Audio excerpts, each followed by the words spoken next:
Pero bueno, les convencimos y nos llevaron. Y la verdad que nos sirvió. السلام عليكم. انهيار وصدمة زوجة أشرف حكيمي السابقة هبة عبوكة بعد خطوبة أشرف حكيمي من فتاة مغربية، وتعلن عن مفاجأة كبرى بخصوص قضية أشرف حكيمي. شاهد ماذا حدث.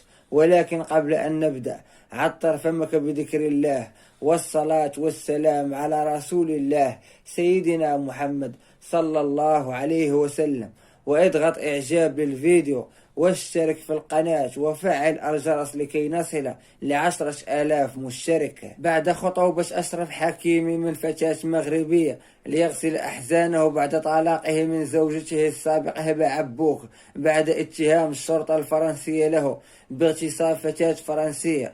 ولكن ما هز العالم هو تصريح الإسبانية التونسية هبة عبوك التي أدلت بتصريحات للإذاعة الإسبانية وقالت: لقد شعرت بخيبة أمل وصدمة كبيرة لي أنا وأطفالي بخطوبة أشرف حكيمي بهذه السرعة بعد طلاقنا. فأشرف حكيمي كان دائما يخبرني أن حلم والدته كان هو أن يتزوج من فتاة مغربية وأن تكون متدينة، ودائما كنت أقول له: اذهب وابحث عنها في المغرب، العادات والتقاليد مختلفة بيني وبين أشرف حكيمي تماما، فأنا فتاة متحررة. وكان دائما يلومني ويتدخل في عملي وخاصة في الأعمال التي بها مشاهد ساخنة، وبالرغم من كل هذا كنت أعمل المشاهد الساخنة وأقبل الفنانين، وكان يغضب مني لدرجة الجنون، وكنا نتخاصم ونتشاجر مع بعضنا البعض.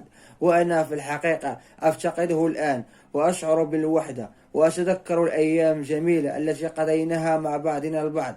وفي النهاية، إذا كنت سعيد بخطوبة أشرف حكيمي من الفتاة المغربية، اضغط إعجاب للفيديو واشترك في القناة وفعل الجرس لكي يصلك كل جديد. والسلام عليكم ورحمة الله وبركاته، وإلى اللقاء.